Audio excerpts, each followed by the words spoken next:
Hello there, everyone. Good evening, and welcome to yet another episode of Heartfelt Conversations. I'm truly excited today. I have a very, very dynamic young man with me on the show, and I'm really grateful to him for having taken out the time today to join us. He's someone who's waiting backstage, and I just can't wait to bring him up onto the screen. He's none other than Srikanth Acharya, a very, very dear friend of mine, and someone who I've always admired for a long time. Welcome, Srikanth.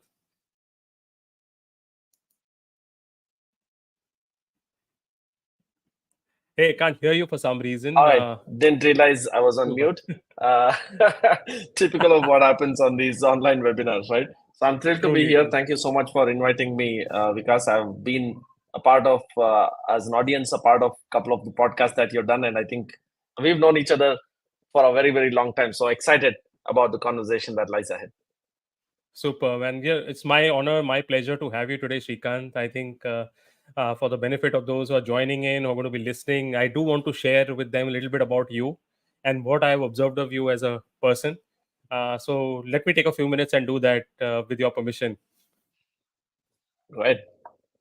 So great. So I don't have a bio, right? For Shrikant, this one person I've not wanted to ask for a bio as well. I said, let me go free flow. Let me go with sharing from the heart, like they say.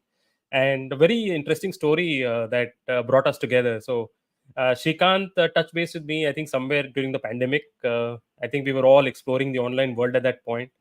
And Shrikant was also, juggling his entrepreneurial venture, which is a very, very reputed organization called Offi Needs, and also trying to stabilize it, trying to add in new verticals, new businesses at that very, very, challenging time for all of us.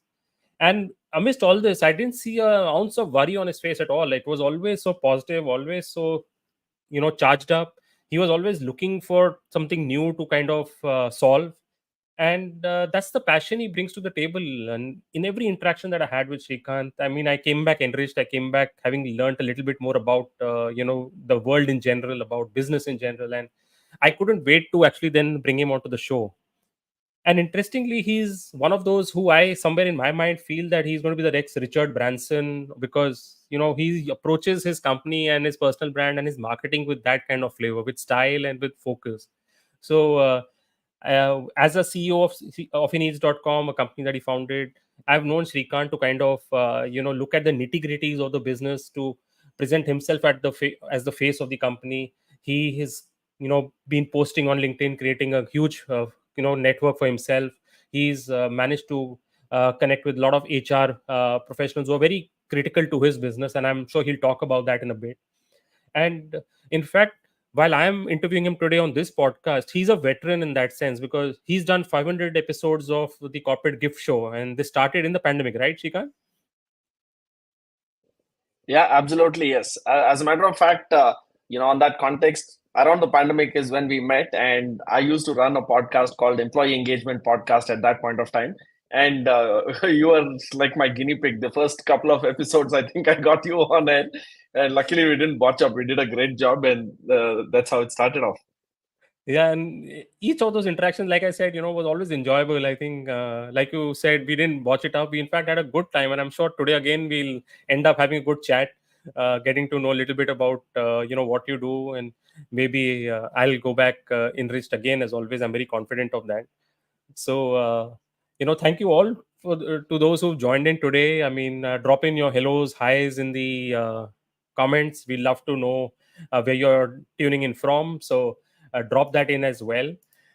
Meanwhile, Shrikant, while I've shared a bit about how we met, why don't you share a bit about Offinis and what brought you to this point? And I know there's a very interesting story, but I want my audience to also know that. Right, right. So first of all, once again, thank you so much, Vikas, for inviting me for this conversation. I think it's going to be really interesting, and like you said, our friendship had very unusual beginnings. So you didn't say how it actually started. So around the pandemic, my corporate gifting business was kind of struggling. We didn't know what was going on, and I decided to get back to the roots and try to find out why corporate gifts, why are companies buying corporate gifts, and what is the purpose and things like that. And I stumbled upon the answer that employee engagement is the reason. And corporate gifts are a powerful tool for employee engagement. And that's when I was doing a lot of research, trying to find where I could learn about employee engagement. And I stumbled across your book, HR in My Heart. And that was, I got about 10 to 15 books and I read a lot. And your book was one of the smoothest, easiest, and most fun books to read, filled with stories. And Thank you. instantly I'd become a fan. And I put a post um, on LinkedIn with a picture of the book, which I was reading in the airport and things like that. And I sent and that's how we connected on LinkedIn. And so it's awesome to be connected, and the regard that we have for each other is absolutely mutual. I think every time I come to Delhi, we try to catch up at a cafe, and when you come to Bangalore, we try to meet up, and I think what we learn from each other is like really really awesome. Gopal, I see a few messages. Great to see you as well, Gopal, on LinkedIn. Someday we'll be having a trio conversation, hopefully, right? So, Offineeds, coming back to a little bit about what I do at Offineeds. Offineeds is a leading corporate gifting and custom merchandise company. We work with mid to large size organizations, and what we truly believe is through corporate gifts and custom merchandise and swag, we help business leaders in those organizations, HR professionals, entrepreneurs, business owners, to be able to turn their employees, their customers, and their dealers into brand ambassadors. Create through merchandise, create opportunities for them to talk about their brand and so on. And that's kind of the mission that we are on, Vikas. Superb. So you missed out the very interesting anecdote of about how you started Offinis. I want to hear that once again. It always brings joy to my heart. Now, this is not how I recommend people should start their journey with entrepreneurship, but for me, what actually happened is I love playing pranks, and April Fool's Day is the day where I go all guns blazing. Every year I kind of play a prank, and back in 2005, I was working with Infosys as a software engineer, and I played a prank on April 1st, 2005. I said I'm going to be quitting, and I'm going to start a business on my own. And the intent of this prank was, it was just a pure prank. I had no intention of quitting Infosys. I had no idea what I'm going to do or something like that. And back then, you having a job at Infosys meant a lot. It was like a really, really big deal, right? And I got exactly the reaction that I needed. People thought I've gone bonkers, and people wanted to try to persuade me to change my mind and stuff like that. And then somebody asked, "What business are you going to start?" I had not thought about it. Okay, frankly, I never thought the prank will go so far. I thought somebody will say today is April 1st and you're fooling around. And when they asked, I was at a little bit of loss for words, and I said, I'm going to start a corporate gifting business. And the reason why I blurted that out was about a couple of weeks prior, I had received a t shirt from Infosys, my employer, with the Infosys branding. And I was wearing it over the weekend when I went to meet some of my friends. And one of the guys who I met was in the garments business. And he pointed out saying, whichever vendor got that order, it must be a big order. And that's how the conversation started. And the word corporate gifting just stayed on top of my mind. That's it. Right. And I said, I'm going to start a corporate gifting business. And people started asking, what is corporate gifts? I said, this. How are you going to start this? I'm going to do this. Where are you going to find suppliers? I'm going to reach out like this. So I just went on blabbering whatever came to my mind to just keep the prank going as long as I could. And end of the day, I told everyone, hey, this was an April Fool's prank that went on really well. And I don't intend to quit. Don't worry, tomorrow I'm coming back to office and things like that. But again, I got thinking about it, and I realized that I'm not such a great software engineer anyway, and an organization like Infosys is not going to miss me. So if I want to try my hand at business, this could be a good business. And in my mind, while answering all these questions, the business plan had formed itself. So I thought, okay, chalo, let's give it a try. Let's see what happens. And it was the best April Fool prank I've ever played. Amazing. And I think one thing I'll be very cautious of is obviously picking up your phone call on April 1st for sure. That much I'm very cognizant. But honestly, I think you picked the right spot as well, because I'll tell you from a personal experience as well as now as an HR professional, right, Srikanth? So I was introduced to, let's say, corporate merchandise in the IT world when I was with Wipro, and as a young manager ascending the ranks. Somewhere I saw it as a huge, you could say, privilege to be wearing that brand or logo on my chest, and uh, wearing it around the campus. In fact, you would not believe, but every time I would be taking a flight to go to some other city for work, I made it a point to consciously wear a Wipro shirt, because it just brought you those looks and smiles and recognition at the airports. Yeah. And as a young man, you felt very proud about the fact that you're associated with a good organization. So uh, I've seen how employees actually get attached to merch. That's the new term right nowadays. That's the fancy new age lingo that they use. And as an HR professional now, I know that you've got to keep innovating, keep finding new items that carry your brand and which will appeal to the staff as well. So glad you're doing that. So how big is the Thank you. organization in terms of people, the coverage in terms of offices, space, and all of that? Yeah. Whatever you're comfortable We're sharing. currently yeah. We're currently at about, we completed 19 years in business. Next year, I'll be completing 20 years in business. And we are at about 100 plus employees right now. And we are present in Bangalore, Hyderabad, Chennai. We want to establish ourselves as a very strong player in South India.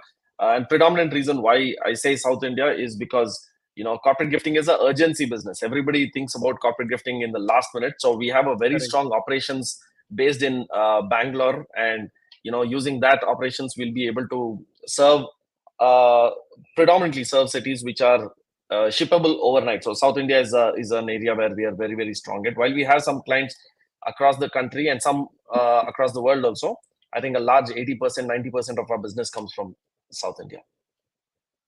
Amazing. So good to hear, and the scale that you reached. In fact, I've thanks to you managed to get a branded cup as well for Awesome. my own brand. So this is something that I carry very proudly to all my conversations now. So let's You get should. into the main conversation now, Srikanth, because I know our audience has been waiting for that. That's something we promised them, and that's really about how one can build strong teams to support a business like yours, right? Because what I've observed over the years is that in India, a lot of the organization, a lot of the, I would say, talent really wants to or aspires to join the big companies.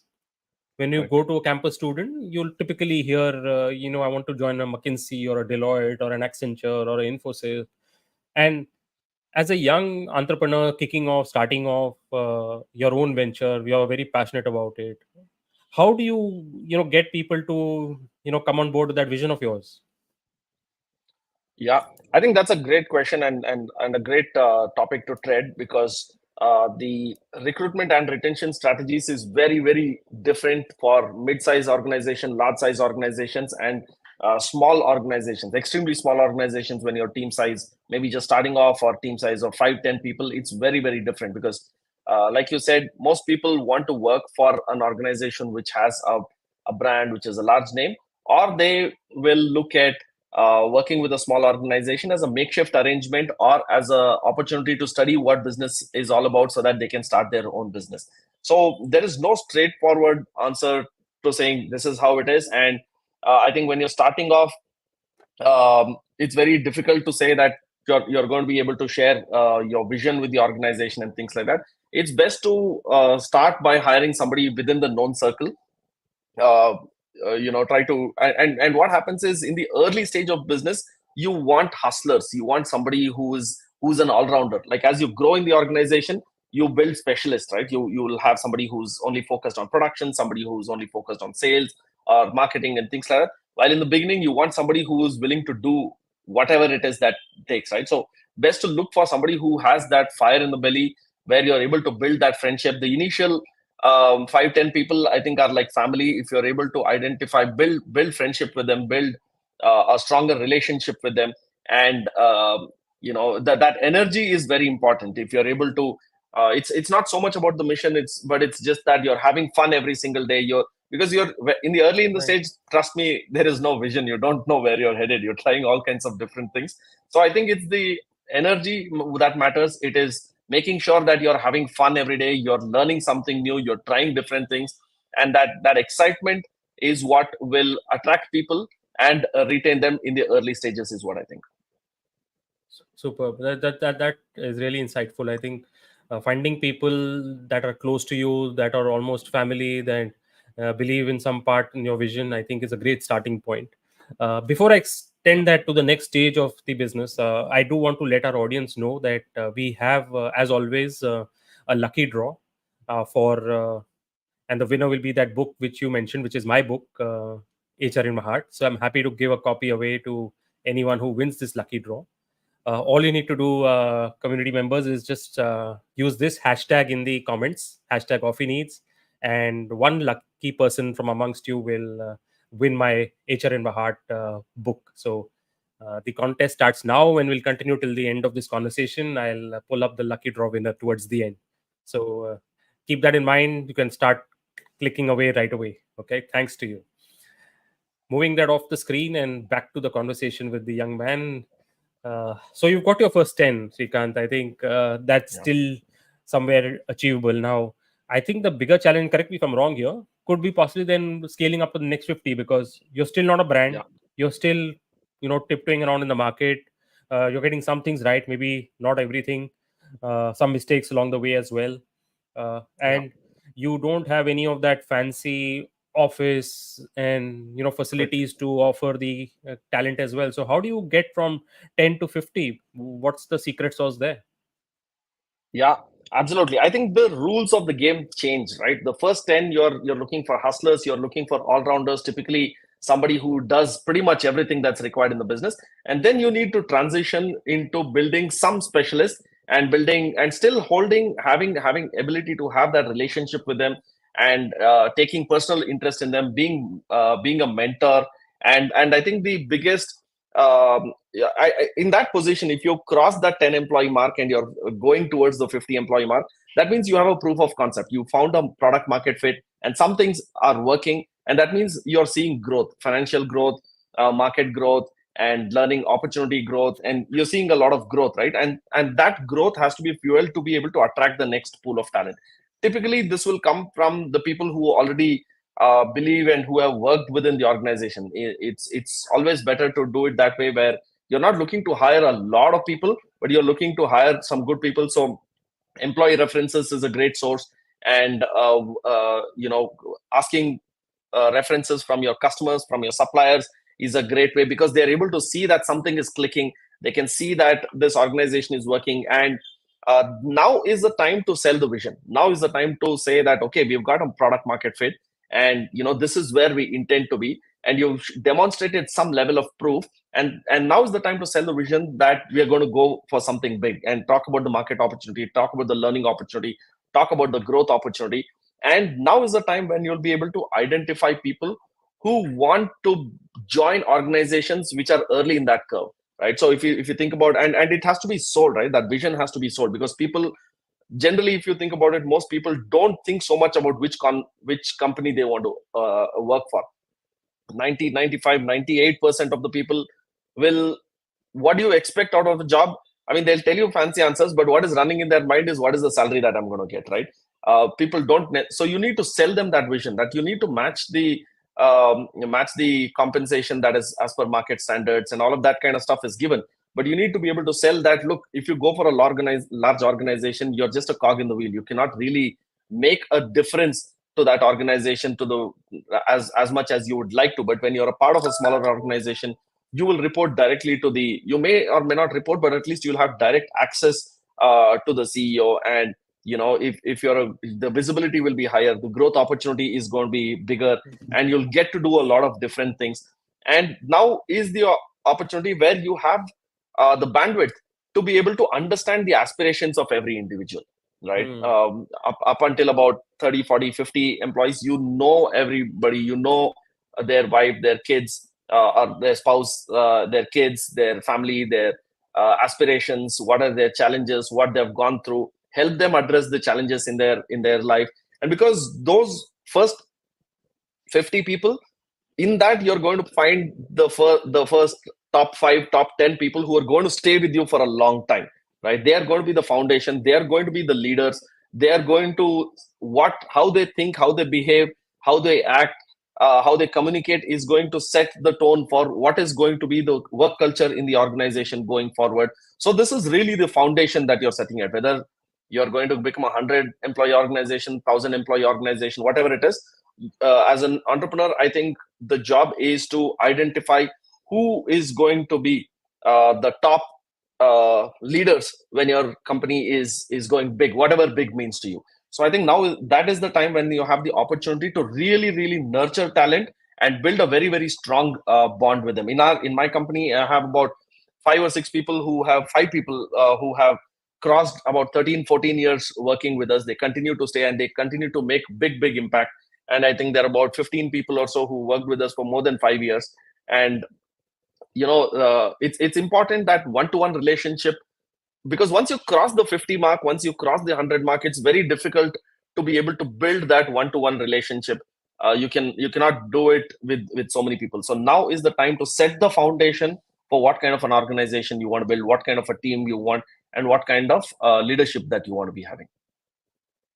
Superb. I think really insightful. I think one of the pointers you shared really hit me hard because even as an HR professional, it looked little, I would not say little, but extremely creative, out of the box, and something that probably I would have not even thought of, which is the fact you mentioned that for tapping talent, you even would reach out to your customers and ask them for references.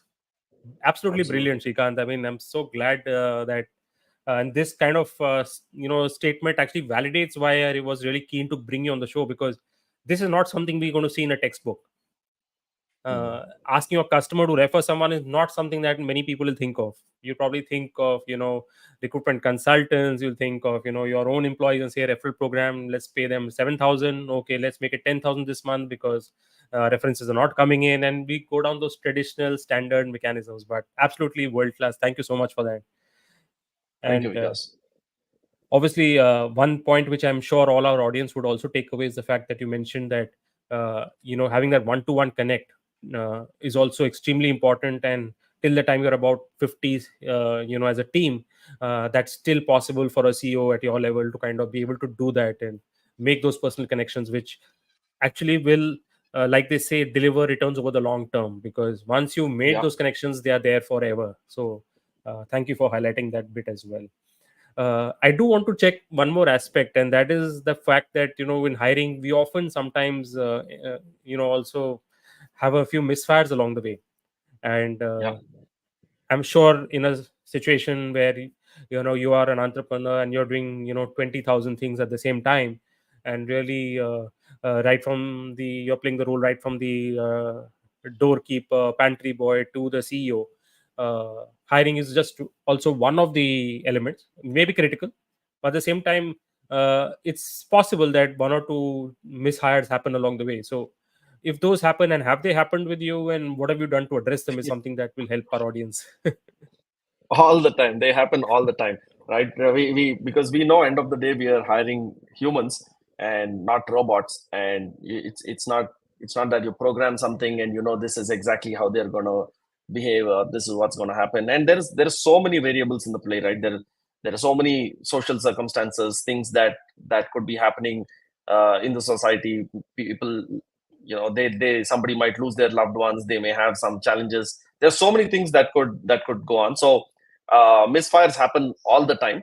But I think so in my own journey, we did not have an HR manager, or not at least a full-time HR manager, till we became about 30 employees. I think when we crossed the 15-20 mark, I had like an HR consultant who was a friend who runs an HR business, but he would consult with us and keep teams engaged and discuss strategies and things like that. But after we crossed about 30 is when we hired a full-time HR manager, and that was a big relief. And this HR manager who we hired helped us grow all the way from about 30, 35, all the way till about 100, 120 in a very short span. And he was able to scale up how we are able to grow. So and it will you are HR, you are marketing, you are everything when you are a very small organization. And misfires are going to happen, and it's going to happen no matter what, right? But the important thing is to and you learn with it, and you tend to think, okay, now I figured it out. But I say this, okay, every year I feel everything that I did the previous year is like so lame and so stupid, and I feel like a fool every year. And then when I think about it, I realize if I don't uh, look like a fool the previous year, when I look at in retrospect, when I look at it, and the previous year, if I don't look If I don't feel that I'm a fool, that means I've not grown enough, right? I've played it very, very safe. So it happens all the time in all aspects of the business, actually. But specifically in hiring, absolutely, it happens all the time. And the key is to not let that uh, change your approach, right? Sometimes it gets very frustrating. You hire somebody who does a lot of wrong things. Maybe they steal from you. They do a lot of things, and in that moment, it feels like ये सब नहीं करना चाहिए. You should not generalize, right? And it's very, very tempting to generalize, saying uh, employees will never value what you're doing because some one person let you down or something like that. So misfires will happen all the time, and it is you are going to be heartbroken because those misfires can be expensive. Maybe somebody steals something which is very, very valuable in monetary terms. Maybe somebody steals information. Maybe somebody becomes your competitor. Maybe there could be a lot of things which could happen, right? And just to give you an insight, uh, and I say it with kind of pride that in the all years that I've been in business, there are about 50 people who quit and started a corporate gifting company. And when they do that, it feels like really harsh. They take away some of the customers and all of that kind of stuff. But over a period of time, I've started to take pride in that 50 entrepreneurs have spawned who are still continuing to be entrepreneurs, right? And that's something that's amazing. So in the initial, when it's hurting, it's going to hurt, but let it be for some time and see that some will come, some will go, some will stay. That's But if you don't take that chances, you're never going to find your leaders. So misfires are a part of the game. There's nothing that you can do about it. Try to get better at it year after year. Superb. So I guess the message for all of us is that very soon we're supposed to call you the father of corporate gifting in India, at least. If so, be ready. Your hair is not yet gray, but the tag can be carried. No doubt about that. So good to hear. I think yeah, it does feel good, right? I mean, I again bring back the Wipro days. I spent a long time there, so it's organization I'm very passionate about till today. Grew up and learned most of my management there, and on a corporate slide, there was one. Slide which specifically spoke about the fact that Wipro has given X number of CEOs to the industry. So it was something Mm. we carried as a badge of honor. I think I clearly see that in your attitude as well. Superb, yeah. And Shrikant, that also takes me to a thought and observation which I had, which may be a slightly different uh, area of discussion from our main topic. But again, I'm sure in some sense it's linked to also the team building piece, right? And that's the fact that Yeah. I believe most recently you've also got ISO certified, right, at Offineeds? Yes. Amazing. Yes. We got Congratulations. our ISO 9001 and 27001 certified. Yes. Thank you. Thank you so much, Vikas. Superb. I mean, immense respect for you for that, because I know, having gone through that journey in different organizations, how difficult that is and how important that is Yeah. also from a global recognition standpoint. And the fact that as a company that's still entrepreneurial, still relatively small, for you to have that level of foresight to look at or even consider and take your staff down that journey. I mean, what are the thought process there? Just run me through that, because that's things that we associate with the Accentures and the McKinseys of the world, or the Grant Thorntons, that they will go for ISO certification. But lovely to see Offineeds certified now, and congratulations to the entire team who contributed. Yeah. Thank you. Thank you so much. Actually speaking, I don't think so much. Okay. I just I take a dive and then figure out how to do it. So it Hmm. works each one has their own style, right? For me, it's like that.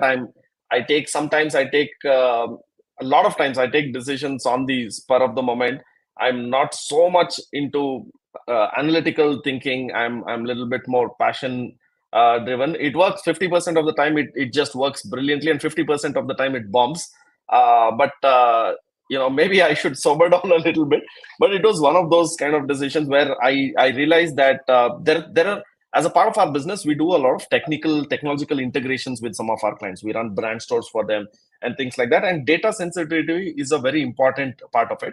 And a lot of our clients were bringing this up, and we were having a lot of data encryption processes in place with respect to data security. There were quite a few things which we were doing, but we realized that we need to be better. And I was just having some conversations with some clients and with some quality professionals and things like that. And they said, look, if you can get ISO 27001, it will ease out your large enterprises, large organizations will feel a lot more confident about doing business with you, because in the current context today, um, employees are working from home. The employees are located in multiple organizations. So it's not just enough as a corporate gifting supplier. You say, I will supply the goods to your office. You figure out what you want to do with it. You want to be able to do home deliveries. You want to be able to integrate with their HRMS solutions. You want to be able to do a lot more, in which case that data integrity is very, very important. And that's why we decided, I didn't think it would be so hard. Okay, I had no clue. I thought in a couple of months we will get over it. It shouldn't be. I mean, how hard can it be? Kind of a thing was there is in my mind, but it was really, really hard. It took us 10 months of preparation and audit work, and 10 to 12 months actually. And it would not have been possible if my team hadn't stayed committed that long. And this was in addition to the normal work that they're doing, right? Creating manuals, learning new terminologies, learning new processes, and doing never-ending amount of training, which looks like it's not contributing to business. So sometimes you need to do those kind of things, and I think I'm very, very fortunate to have a team like that. And full power, full credit to the team for having done that, because I thought there will be multiple locations where I thought, okay, this is it. Yeah, we are not going to be able to do it. I think we have to drop it out. But somehow, when I didn't say it loud, and the team would pull off a miracle, and they would do things, and eventually the rocket principle works, right? When there is a deadline, somehow your butt is on fire and you take off. Well, I love that expression. I'm going to use it. But yes, it is a monumental project. You're right. And of course, I hope your team also knows that there is recertification and Yes. those processes are to follow. So, all the best to all of you. Yes. But I'm sure with your But now leadership, we had fun with that. We initially, it was actually surprisingly everybody learnt and grew from it, right? And they enjoyed, although it was arduous, although it was painful, and it felt like, hey, what is the need for this? This is an unnecessary distraction. Over a period of time, they started to understand that this can really help them scale. And look, we didn't take the route of getting the certification. There are plenty of ways where you can get a certification without having to do the necessary stuff. We took the hard route.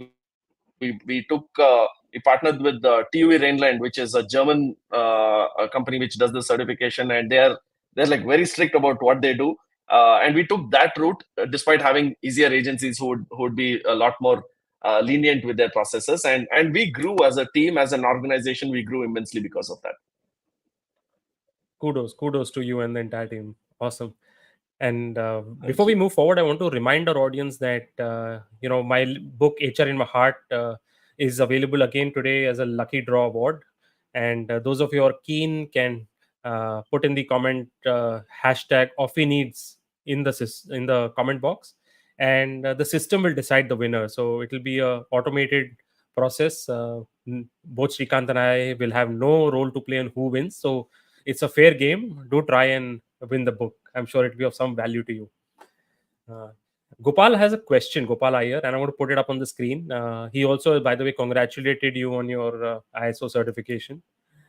His Thank question you, is still to Gopal. do with Thank you so hiring. much. You're very kind with your words. And his question is that the kind of roles you hire for require special training, which are very unique. What are your views on the needs for skilling for new age roles that suit startups? Yeah, I think that's a great point, right? One mistake that a lot of us do, who's when you're an entrepreneur, you're not an HR professional, right? It doesn't come to you naturally to think about recruitment and retention and things like that. And most often you tend to think, I hired someone, my job is done, right? But the reality is, you hired someone, your job starts now, right? You hire that person, you make sure you have a proper onboarding process, and you make sure you have a training process where you are, and it's not a few days of work. It's sometimes weeks, sometimes months of work, depending on which stage of the business you are in. Because especially if you're a hustler, right, if you're in the early phase where you are looking for all rounders, then there is no rule book, there is no framework Yeah. to say this is how you're supposed to do things. It's You're trying to train them, saying let's figure it out. Okay, you're trying to train them to measure what is working, what is not working. So training is something which is absolutely required. And um training for specific skills comes once you start hiring specialists, and once you have somebody who's done something and figured out how to make it, how to build it into a repeatable process. Until that time, you are trying to train them on how to be dynamic, how to be experimental, how to have that jugad if it's required. But whatever it is that you're training, I think um, focused effort is required into putting into that training, whether it is a formal structured training where you're having presentations, and where you're having notes, and where you're having a structure to it, practice, those kind of things, which I frankly think after you cross 50 employees, after you cross 100 employees, after you have one or two people who have done it, and there are some aspects which become a repeatable process, then you can build a manual, and then you can start training. Till such time, it's going to be on the job training, right? Let's start doing it. Let's figure out what is the best way to do that. So I think when you're a very young organization, you expect people to start performing from day one, which is a big mistake, which is a big misunderstanding. The real work starts after you hire. So if you're not prepared to put in that work, and that is a lot of work, right? If you're not prepared to put in that work, or if you're not prepared to, if your team is not prepared to put in that work, you better not hire. You find some other ways of doing that. Uh, but yeah, there is. I mean, I think the first 1 month is just honeymoon period for whoever is joining the organization, unless you found a ready-made fit, which we all know you never get something ready-made, right? You get talent which is hopefully 50% matching your requirement, 60% matching your requirement, and they'll take a month to just understand your business, understand the team, befriend their managers, befriend their colleagues, just get into the flow, and hopefully over months they will slowly start to become more and more productive. And the more time and effort we put into training, whether it is formal or informal, is going to determine how quickly they are able to get into the groove. I hope that makes sense. Gopal is a champion when it comes to training. He's part of the Noble Consulting, which are pioneers in this business. So it's like Yeah. me preaching to the choir when I'm answering Gopal's question here. But hope Gopal will be able to give me at least 5 out of 10 points for my answer. Well, I'm sure it'll be more than that. And in fact, while you were answering, I was also thinking about the fact that here's Gopal on a holiday, and I believe he's sitting in Hubli somewhere, enjoying time off with his family, but still joining in to learn from us. And I immense respect for someone who's so committed to the learning process. It shows through. So thank you so much, Gopal. Amazing. Uh, Thank you so much, Gopal. and moving on. Shrikant, I also want to understand from you in terms of some of the top challenges you've found or experienced along the way in terms of keeping your talent together, because you're also located in Bangalore. It's the city in India, right, where it comes to jobs and the Yeah. fancy new age stuff. So how do you keep that flock together? Yeah, so it's a full time. I think as any business owner, we tend to forget that retaining and recruiting talent is a very important part of what we do. We tend to get obsessed with customers and marketing and sales, the revenue generating opportunity, but we tend to put the team building aspect of it into the back burner. But I think consciously we need to focus on building teams. That's something which is important. And I think. If you would have asked me this question 10 years back, the answer would have been a lot more different. But today, everybody is very, very aspirational. They have their own way of thinking. There is a lot of knowledge that is openly available out there on YouTube, on Instagram, on LinkedIn, and people are doing all kinds of courses. They're upskilling themselves and things like that, right? So, about 10 years back, maybe it was possible to run an organization, even if it is a small organization, run it like a military unit, where as the boss you're telling what needs to be done, and the teams are doing it. I wouldn't say it was easy, but it was still a possibility. Like, small organizations run like that, right? Plenty of small organizations run like a dictator led thing, where the business owner or somebody who says what needs to be done, and the rest of the team follows their command. But it's impossible to do that anymore.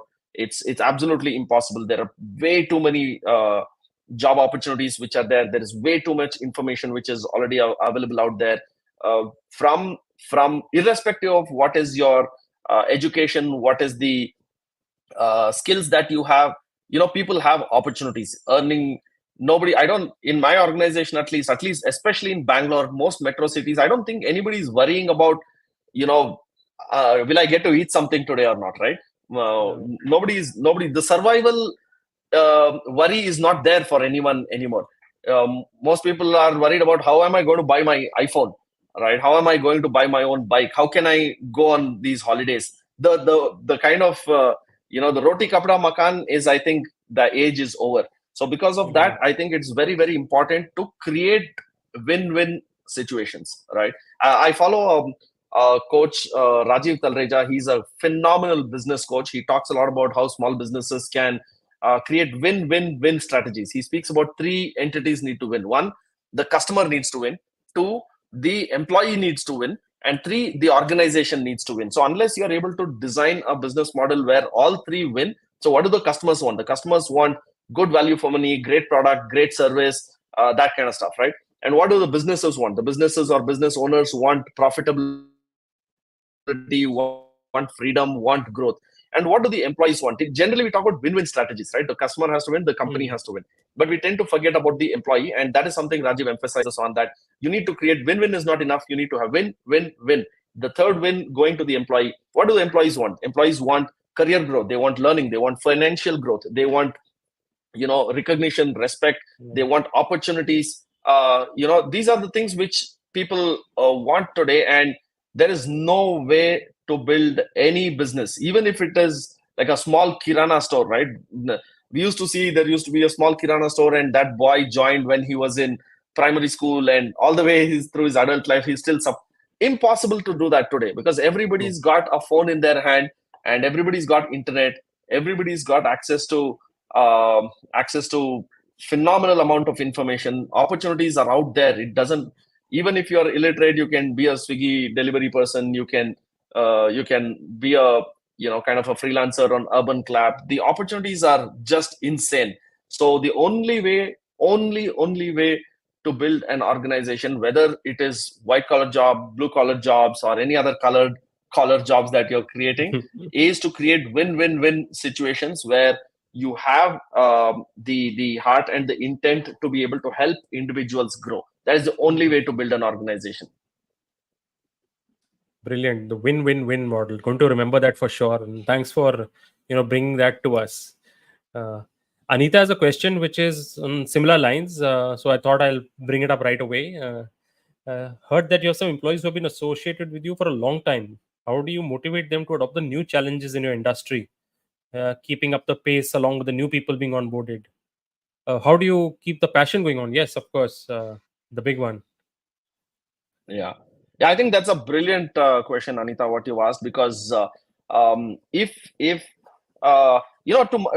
my answer to that is energy. Okay, the passion and the energy which is there. So we at our organization, we say our work culture is work hard, learn, grow, have fun. Right. This is not something that is just written in some manual or something. It's written big bold on the wall. We talk about it all the time. Everything that we do revolves around four things: work hard, learn, grow, have fun. Right. All these four things are important, and I try to hire people somehow without knowing it. I've hired people who love working hard, right? They just don't.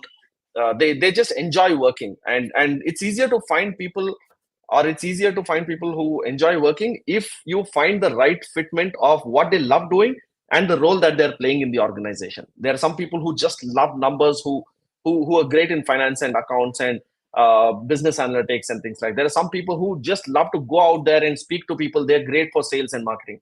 There are some people who like to do things. They're great at managing smaller teams. They're great at building, optimizing efficiency. They're great for operations and production and things like that, right? So I think I kind of lost the question there. I think, but I think No, one I'll of bring it the up. points. Yeah. So the first How do you thing I keep think the is new age to or the new people and the old people together, the earlier lot together, and keep them going yeah with the yeah same I so I passion? think the solution is to be able to identify what is your work culture. Be Let it not be some jargon that's written, but be clear about what our work culture is. Like, our work culture is work hard. second is learn. That we try to look for people who have an insane appetite for learning all the time. They should enjoy learning. They should not become stagnant. That is something which is innate, and we keep encouraging people to go through courses, formal, informal, whichever way, whether it is relevant. I mean, as much as possible relevant to your job, but we encourage people to keep experimenting, keep trying out different things and things like that. The third part of our work culture is grow. They have to have that hunger for growth. They should always be thinking, what can I do? And growth is in every aspect, right? Financially, in terms of position, in terms of responsibility, in terms of respect, in terms of all of those kind of things. And the fourth most important one is you need to have fun, right? And I say this, that if somebody is not smiling in their interview, I don't hire them. And there are so many times, especially people who come from a finance background, who are very serious, they don't smile in their interviews. There are so many times I've rejected them, and my CA is like, "Are you crazy? This guy is so good. Just because he's not smiling, you will not hire them." But that is something which I'm a little adamant about. So I think when you identify people who, it's easy to bond with them. If you're able to identify what exactly is your work culture, and if you're able to bond with them, and if they love what you're doing, the way it becomes a natural fitment into the organization. It's not just a transaction which is there. So when that happens, people will evolve. And I think we found this over a period of time. We found this right mix of people who like working hard, who like learning, who are there for growth, and who have fun no matter what's happening. They enjoy what it is that they're doing, which is, I think, the trick to be able to make sure that they're pivoting, that they're learning, that they're growing, and without stifling growth in the organization. And if this is something that comes naturally to them, they will help their juniors, they will help new hires also to take the same path. Superb. I'm sure Anita would have got a lot of insights from that answer of yours. And the fact is that, yes, when you're building an organization, you always want to carry along the people who started with you and supported you during that journey, who know the nuts and bolts of the organization. But at the same time, you also want fresh blood, Yeah. fresh thoughts, fresh ideas coming into the organization. So it's always great to have a healthy mix of both in an organization. uh, Often Yes. in the HR world, we tend to emphasize that all attrition is bad, but some amount of attrition is also good. And that's something I think both Srikanth, you probably agree with, right? uh, Yeah. The other point, which is an extension of what Anita asked, and I think it's the right time to bring this up. I think we're almost there towards the end. We probably wrap up with this last question and then the lucky draw, unless someone has a question they'd like to throw into the mix. I know people are dying to go on to the IPL, which is something you and I both discussed. We'll give them a few minutes to freshen up and wear their colors and get ready. So the question is that Shrikant can't be everywhere today now, the scale that you've reached. So how do you Yeah. ensure that your vision, your passion is somewhere still getting replicated on the shop floor, in your offices, in your main city, in your satellite offices, all the time, 365 days a year? How do you kind of make that happen? See, once you go beyond a point where you cannot be present, I would say after your 30, 40 employees, and you cannot, it's impossible to be present in every part of what's happening in the business and things like that. Once you cross that, once you're going closer to 100 employees and things like that, you need to build some kind of a structure, and you need to build kind of processes and systems that will start to work. And and that's where the core people, the foundation guys who you hired, they will kind of carry the work culture forward. They may have their own style of doing things, their way of doing things, their way of communicating might be different, but if the work culture is the same, right, then that will get passed on. And I think work culture is the answer. I mean, for a lot of small organizations, in Shark Tank, I saw that some presenter spoke something about work culture, and all the investors asked, "Arey, you guys are just 10 employees. What work culture are you talking about?" But I think it is important to think about, even if you're not able to consciously build a work culture very strongly, it's very important to think about that work culture, because at least some people will pick it, and these are the guys who will help build the next team, help build that discipline that is required, help build the way, continue the way that that the organization continues to grow, build that passion for the business, transfer that, and things like that. So that is something I think work culture is the real answer, combined with systems and processes, having a performance management system, making sure that there is a process for doing reviews and doing meetings and things like that. If these two things are not done simultaneously, then it's going to, if it's only reviews, and if it's only PMS, and if it's only the logical side of doing things is happening, then over a period of time there's going to be a lot more churn. That combined with a strong work culture which binds people emotionally, which binds people um, mentally, emotionally, physically to the organization, combined with the systems and processes, is the key.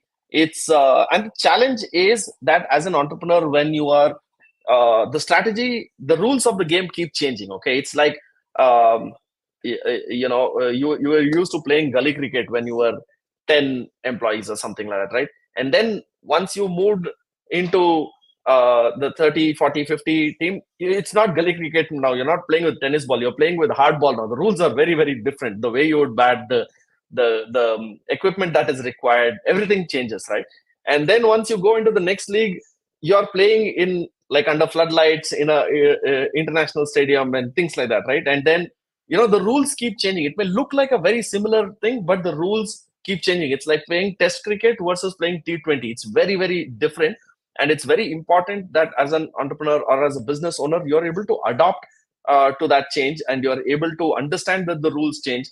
It's like you will see that the first 10 employees, right, they're like really friends. You can call them on a weekend, you can call them at night, and they will answer your calls, and they will not get offended that this person is calling. But once you go beyond 50, 60 employees, it's like you cannot, I mean, you don't even feel like calling them, right? You So the rules completely different. What you expect out of your team becomes different. What the team expects out of the management becomes different. So it's very important that that transition happens. It's like the caterpillar became the butterfly. The caterpillar had very, very different, it would eat different things, it would move in a very different way. The butterfly flies, it has different aspirations. So that transition happens, I think, from 0 to 10, the game is different. 10 to 30, 40, the game is different. 30, 40 to 100 or so, the game is different. 100 to 500, the game is different. So it's important to keep evolving as the business evolves. Beautifully answered. I think that's something that I will rewatch the recording just so that I absorb it deeply, because I've never heard anyone explain this shift or transition in a more tangible manner, in a more real manner. Because that's an example, the cricket example that you used, Shrikant, is something I'm sure all of us can relate to. And given that today is also IPL final, I think it hits home even harder. So thank you so much for that. Really, really amazed. I'm going to move for a second, and let's look at the lucky draw and see who's won the book today. So give me a moment, and we have three entries. So let's see. Good chance of winning for each one of them.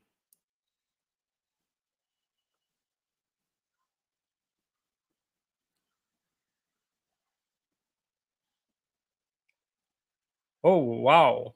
So, Jhumar, congratulations. You won a copy of my book.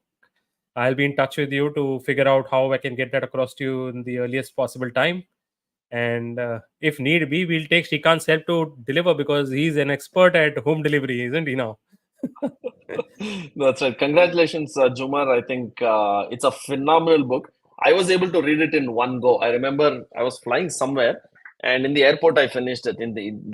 From the time I took off to the time I landed, I was able to finish that book, and I had a great time reading that book. I still remember some of the stories about some principal proposing his daughter to get married to you, and all of those kind of things. Right. So it's a really, really good book. You'll have a great time reading it, Jumar. Congratulations. Yeah, thank you so much for that, Shrikant. And let's wrap this up. I have a few comments here that I want to showcase on the screen before we leave. Uh, it clearly tells us that people have really enjoyed themselves today, this evening, learned a lot from you. And as this recording stays alive on LinkedIn and YouTube forever, I'm sure that whole learning will continue. There is Thank you. Thank a you. feeling that I have as I'm ending this, and somewhere this was like a masterclass for MBA students in terms of running your own business or setting up your own business or building the team for a young business. And I am very hopeful that those in my network will take advantage of this and reach out to you as well. Uh, so those comments, lovely all along the way, they kept coming through. Happy to showcase a few of them. Uh, and with that, let's call it a wrap today, folks. Thanks, Srikanth, once again, and wish you all the best. May your team win, and may you keep winning all through in life. Goodbye and take Thank care. you. Thank you. Thank you so much, everyone. It was great being here.